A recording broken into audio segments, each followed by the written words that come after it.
Greetings loyal subscribers and honoured guests. Welcome back to episode 10 of Covertape Chaos Zzapped, where there are just 2 games to look at again. After this tape though, we start to get tapes with 4 things on them on a regular basis.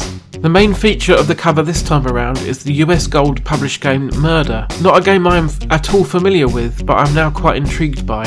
Elsewhere this issue there was a preview of Golden Axe and more reviews including Time Machine, Blood Witch and Paradroid 90. All of this and still only $1.95 per issue. What value? Let's proceed with the rest of the episode. This time we begin with Starace, which is another unreleased game and therefore also unreviewed by Zzapped. It was developed by the much lauded Denton Designs and was due to be published by Ocean Software, but somewhere along the line they got cold feet and backed out on the deal. According to the creator Stuart Fotheringham on the Games That Weren't website, they struggled to get the vector graphics running at a decent speed and the management at Ocean got cold feet. I definitely feel that the game would be better if it were smoother and faster, but I still enjoyed my time with it immensely. It feels like a much older precursor to future racers like F-Zero or Wipeout, with you careening down wireframe tunnels and attempting to overtake all of the other yellow ships before you reach the end of the track. You control your ship with flight style inputs, so up pushes the nose of your craft downwards, and down pushes it up, and then left and right are normal. Pressing the fire button gives you a burst of speed, which is vital for overtaking the other ships, but you need to use this judiciously, as accelerating on a corner will send you careening outside of the energy field. Spend too long out of the track and you will be eventually dragged back in and lose valuable time while you are being reset. If you go off like this 3 times you will be disqualified. There are also purple circular things which it appears you can collide with, shattering your cockpit.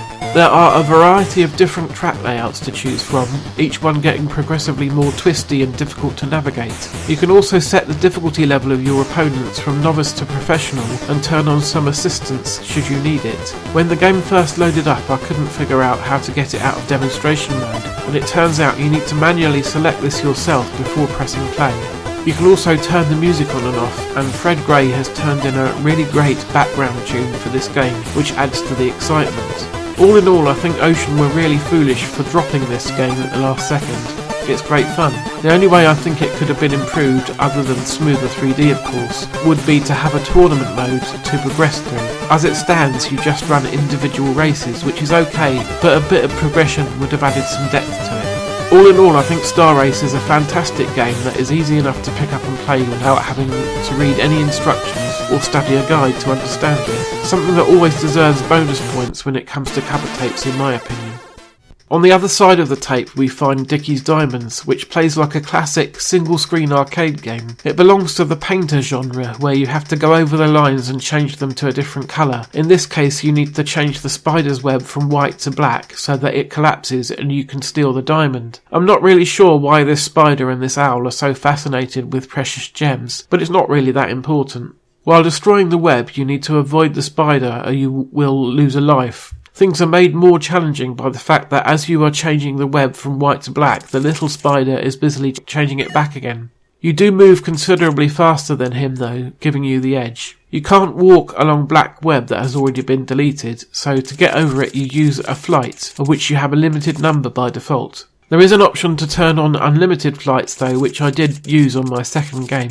This is a tricky game to play and the controls are not perfect. More than once I got stuck at a junction and was killed by the spider as a result. I think fundamentally though this is a decent idea for a game, it's just in the presentation that Dickies Diamonds is really lacking. The graphics are very basic and the sound is nearly non-existent. If someone were to take this concept and make a brand new version of it with nice modern graphics, a funky background tune and tight responsive controls, I think it could be really good though.